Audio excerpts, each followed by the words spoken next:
Magandang araw, Pilipinas! Tiniyak ni Pangulong Ferdinand R. Marcos Jr. na hindi magpapakakampante ang pamahalaan sa harap ng tuloy-tuloy na paglago ng ekonomiya ng Pilipinas.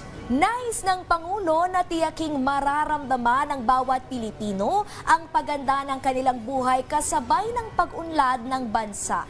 Narito ang report.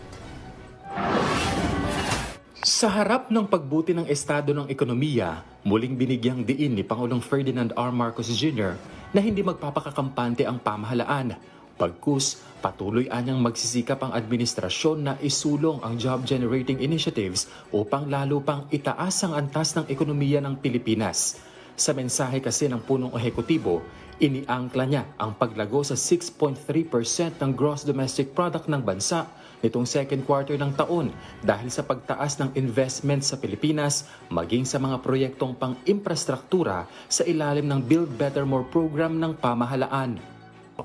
So I assure you, this government will continue to invest in job-generating infrastructure, social protection programs, health and education for all Filipinos.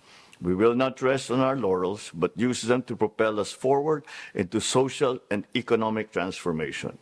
Kamakailan, inireport ng Philippine Statistics Authority ang pagtaas ng GDP ng bansa na mas mataas sa kaparehong quarter noong nakaraang taon.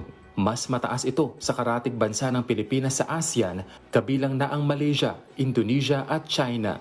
Bagaman maganda ang ipinakikita ng mga numerong ito, giit ng Pangulo, baliwala ito kung hindi mararamdaman ng mga Pilipino. Kaya tinututukan din anya ng administrasyon ang pagpapataas ng antas ng pamumuhay ng mga Pilipino sa pamamagitan ng pagbuo ng mga trabaho. Kaya't patuloy ang ating pagbibigay ng sapat at kalidad na trabaho. This June, the unemployment rate dropped to 3.1%, one of the lowest on record for the last 2 decades.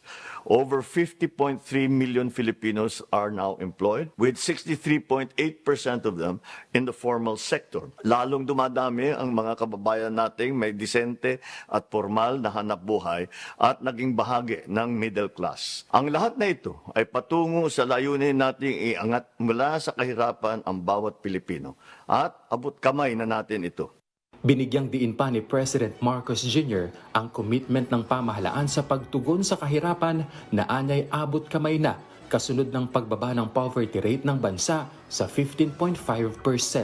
Which means we have lifted 2.5 million Filipinos out of poverty, and only 10.9% of Filipino families remain poor. Our goal is to further reduce this rate to 9% by 2028 and improve the lives of 8 million Filipinos.